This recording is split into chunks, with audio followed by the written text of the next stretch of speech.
नमस्कार दोस्तों, मैं जयराम चौहान टेक्निकल सेंटर सिंगरौली मध्य प्रदेश से। दोस्तों मेरे पास एक इंटेक्स का 32 इंची का ये पैनल आया है जो इसमें एलजी का पैनल लगा है दोस्तों। ठीक है, सो यहाँ पर मैं दिखाना चाहूँगा आप लोगों को। देखिए मीटर मेरा यहाँ पर ऑलरेडी लगा है, लेकिन यहाँ पर कोई वोल्टेज मुझे नहीं मिल रही है। ठीक है, हालांकि मैं बेसिक चीज़ें मैं आप लोगों को बता रहा हूँ जो हमें फर्स्ट पैनल आने के बाद हमें चेक करना होता है। सो दोस्तों यहाँ पर देखिए हमारा जो 12 वोल्ट का पॉइंट है, सबसे पहले मैं सेट को ऑन करूँगा। मीटर की तरफ ध्यान दीजिएगा। ठीक है, सेट को मैंने ऑन किया और थोड़ा सा वेट करेंगे। जैसे ऑन होगा देखिए यहाँ पर 12 वोल्ट हमारा प्रेजेंट हो गया। ठीक है, 12 वोल्ट प्रेजेंट हो गया। उसके बाद हमारा 3.3 वोल्ट ये भी प्रेजेंट है दोस्तों। ठीक है, अब हम इसके बाद VDD पॉइंट देख लेंगे। AVDD पॉइंट जो है देखेंगे, यहाँ पर इस तरह का फ्लैक्चुएट वोल्टेज आ रही है। ठीक है, यहाँ बन नहीं रहा। और यहाँ पर देखते हैं VGH का पॉइंट यहाँ पर है, तो VGH के पॉइंट पे भी हमें कोई वोल्टेज नहीं बन रही। चलिए मैं VGH पे रखते हुए सेट को ऑफ करता हूँ। ठीक है, सेट ऑफ हो गया। दोबारा ऑन करके देखते हैं कि इसकी कंडीशन क्या है। एक बार वोल्टेज बनकर बैठ रही है तो हम समझ जाएंगे कि हमारी प्रॉब्लम एक्चुअल में कहाँ है। सेट को मैंने ऑन किया। मीटर की तरफ ध्यान दीजिएगा, मैं उसी पॉइंट पे लगा के रखा हूँ। VGH पे देखिए एक बार वोल्टेज आया दोस्तों, आकर फिर ये ड्रॉप आउट हो गया। ठीक है, ड्रॉप आउट होने का मतलब है कि हमारी DC से DC IC है दोस्तों, वो काम कर रही है, लेकिन प्रॉब्लम हमारा या तो पैनल में है, या तो स्केलर में है, या तो DC IC टिकोन के अंदर है। तो हमारे यहाँ पर FFC लगी हुई है दोस्तों। तो हम सबसे पहले इसको क्लियर करने के लिए क्या करेंगे, FFC को यहाँ से निकाल देंगे। ठीक है, FFC निकालने के बाद हम AVDD पॉइंट पे रख लेते हैं। ठीक है, VDD जो लिखा है, या VGH पॉइंट पे ही रख लेते हैं जहाँ पे अभी रखे थे। ठीक है, चलिए VGH पॉइंट पे ही रखकर हम इसको ऑन करते हैं। वेट करते हैं ऑन होने का। ये देखिए 26.95 आ गया हमारा। तो इसका मतलब हमारा जो VGH वोल्टेज है वो भी बन गई। और AVDD देख रहे हैं जो बैठ रही थी, AVDD 15 वोल्ट बन गई दोस्तों। और HAVDD आधा होगा इसका। ठीक है, 7.6 ये भी आ गया। और VGL वोल्टेज कहीं हमें दिखाई दे रहा है, यहाँ पर टेस्ट पॉइंट पे देख लेते हैं कहाँ पर है। तो AVDD चलिए वो बात की बात है, लेकिन हमारा जो टिकोन है वो हमारा जो है दोस्तों ऑलरेडी चालू है। ठीक है, इसके मतलब है कि हमारा टिकोन जो है वो ऑलरेडी चालू है, लेकिन पैनल में हमारे प्रॉब्लम पैनल के तरफ ही है दोस्तों। जब भी हमारा स्केलर या फिर पैनल, अब स्केलर पे या तो शॉर्टिंग होगी, हम इसको कोल्ड टेस्टिंग में ले लेंगे। ठीक है, या तो फिर हमारा पैनल कहीं ना कहीं से बर्न है, या कॉफ IC इसमें से कोई ना कोई डैमेज है। ठीक है, इसको भी चेक करने के लिए हमें ईजिली शॉर्ट मेथड है दोस्तों, वो भी मैं आप लोगों को बताने की कोशिश करता हूँ। ठीक है, चलिए हम इससे आगे मेथड को लेते हैं। तो सबसे पहले क्या करेंगे दोस्तों, CKV को ब्लॉक करेंगे। हमारी CKV की लाइन जो है CLK1, CLK2, CLK3, CLK4, CLK5, CLK6 की लाइन को हम ब्लॉक करेंगे। तो हम यहाँ से टेप काट लेंगे। ठीक है, टेप ले लेंगे कटिंग का। ठीक है, तो हम यहाँ पर देख लेते हैं हमारा कहाँ पे आ रहा है CLK। तो यहाँ पे लमसम हमारा CLK का पॉइंट आ रहा है। ठीक है, हम मार्क भी कर सकते हैं दोस्तों आसानी से। ठीक है, A to Z proper line भी मार्क करके देख लेंगे। ठीक है, तो चलिए हमने इसको सेट को बंद कर लेते हैं। सेट चालू अभी हमारा। तो हमने जो CKV की लाइन है वो थोड़ा सा और आगे ब्लॉक करना पड़ेगा दोस्तों। इससे हल्का सा आगे निकाल देंगे। ठीक है, तो इसको निकालने के बाद हम इसको यहाँ पर ले लेंगे।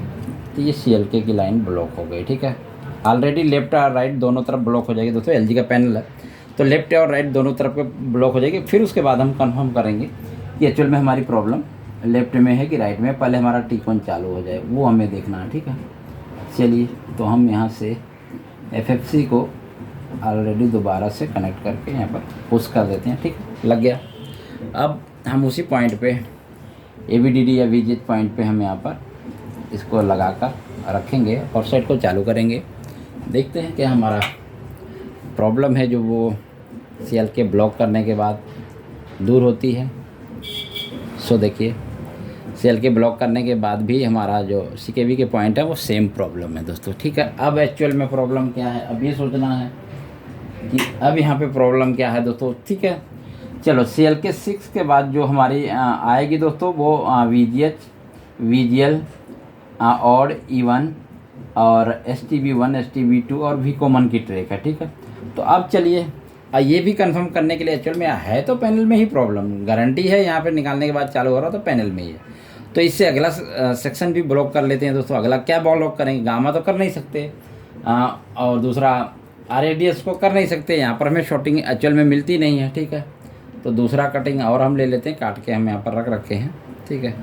तो दूसरा कटिंग हम लेके बस इसके क्या है, इसके बाद जो ट्रैक आएगी CLK के बाद मान के चलिए हमारा 6-7 ट्रैकें आएंगी, मतलब VGH, VGL और E1, STB1, STB2, V common, 3-4-3-7 ट्रैकें, ठीक है। चलिए इसको भी ब्लॉक कर देते हैं, इसी के साथ देखिए टेप हमने लगा दिया है बढ़ा के, ठीक है। अब यहाँ से ये ट्रैकें ब्लॉक हो जाएंगी, ठीक है। हमें ये कंफर्म करने के लिए एक्चुअल में प्रॉब्लम कहाँ पे है, अगर ये फाइंड आउट हो गया दोस्तों तो हम आसानी से क्या करेंगे, आगे पैनल को फिर हमें खोलना पड़ेगा, क्योंकि हमें यहाँ पर देखिए कोई भी जला हुआ पॉइंट हमें नहीं दिख रहा, ना तो स्पीकर पे हमारी शॉर्टिंग है, ठीक है। कॉल टेस्टिंग में हमें कोई शॉर्टिंग नहीं मिला। तो अब इसको मेथड को चेक करने के लिए हम आगे इसी तरह से बढ़ेंगे, ठीक है। अगर यहाँ ब्लॉक करने के बाद हमारा जो वोल्टेज बन जाता, तो इसका मतलब है कि हमारे जो VGH, VGL, odd even, STB या V कॉमन, इन जैसे पॉइंटों में हमारे यहाँ से यहाँ तक कहीं ना कहीं जो शॉर्टिंग है या लेफ़्ट होगी या राइट होगी, वो बात की बात है, ठीक है। यहाँ से कंफर्म होने के बाद हम इस पैनल को खोल के लाइट बोर्ड पे डालेंगे। लाइट बोर्ड पे डालने के बाद इसको ऑलरेडी वेरीफाई करेंगे कि एक्चुअल में प्रॉब्लम कहाँ पे है, ठीक है। चलिए दोबारा से हम चलते हैं, AVDD पॉइंट पे रख लेते हैं। AVDD पॉइंट पे 15-16 वोल्ट हमारी आनी चाहिए ऑन होने के बाद, जैसे आ रही थी। फिर इसको हमने ऑन किया दोस्तों, थोड़ा सा वेट करेंगे। ये देखिए 15.43 वोल्ट यहाँ पर हमारी स्टेबल आ गई, ठीक है। 15 पॉइंट यहाँ पर आ गई। इसका मतलब है कि हमारा जो शॉर्टिंग है दोस्तों, वो हमारा VGH, VGL ऑड इवन वाले लाइन में जो है वहाँ पर शॉर्टिंग है। हालांकि CLK को भी अब हम हटा कर देख लेंगे कि एक्चुअल में CLK 2 इधर भी तो नहीं शॉर्टिंग है, ठीक है। तो ये भी यहाँ से कंफर्म हो जाएगा, ठीक है। अब CLK के हटाने के बाद अगर हमारी ये दोबारा से वोल्टेज बैठ जाती है, तो इसका मतलब CLK और odd even VGH, VGL line में दोनों में शॉर्टिंग है, ठीक है। अभी हमने ये टेप लगाने के बाद जो हमारा वोल्टेज है वो बन गया था। अब हम CLK लाइन को फ्री करते हैं, ठीक है। हाँ, CLK को हमने फ्री कर दिया है। शॉर्टिंग CLK में है या इधर है, ठीक है, क्योंकि CLK से भी रिलेटेड शॉर्टिंग आएगा जब हमारी ड्राइव लाइन की दिक्कत आएगी तो, ठीक है। चलिए फिर भी हम कंफर्म करने के लिए इसको ऑन करके देख लेते हैं। लाइव प्रैक्टिकल मैं इसलिए आप लोगों को दिखा रहा हूँ ताकि आप लोग पॉइंट टू पॉइंट हर चीज़ को वेरीफाई कर सके। देखिए यहाँ पर 15 आ रहा है, चला जा रहा, आधा आ रहा है, चला जा रहा, आधा आ रहा है, चला जा रहा, बनने की कोशिश कर रहा है और ये चला जा रहा, ठीक है। हमने ऑड इवन को ब्लॉक किया दोस्तों, VGH, VGL को ब्लॉक किया। तो एक बार AVDD आ रही जा रही, एक बार AVDD आ रही जा रही। तो देखते हैं इसमें सिम्टम्स किस तरह से दिखाई देने लगा। देखिए अभी ये पूरा नो ग्राफिक्स था, लेकिन अभी देखिए यहाँ पर सिम्टम्स किस तरह से दिखाई देने लगा, ठीक है। ये देखिए अब इसमें कोई भी ग्राफिक्स नहीं बन रहा था दोस्तों, क्योंकि अभी देखिए यहाँ पर CLK ऑन होने के बाद इस तरह के सिम्टम्स हमें दिखाई दे रहा। ब्लू रास्टर भी आ रहा, पिक्चर बनने की कोशिश कर रही है, मतलब ऑड इवन में ब्लॉक करने के बाद इस तरह का सिम्टम्स आ गया। तो इसका मतलब है कि हमारा शॉर्टिंग एरिया फाइंड आउट हो जाएगा। इसको हमें मतलब हमारा कहीं पैनल जला भी हो सकता है, या फिर हमारे इसको ट्रिगर करके हम इसको लाइट बोर्ड पे रख के इसके फॉल्ट को रिलीज करेंगे, ठीक है।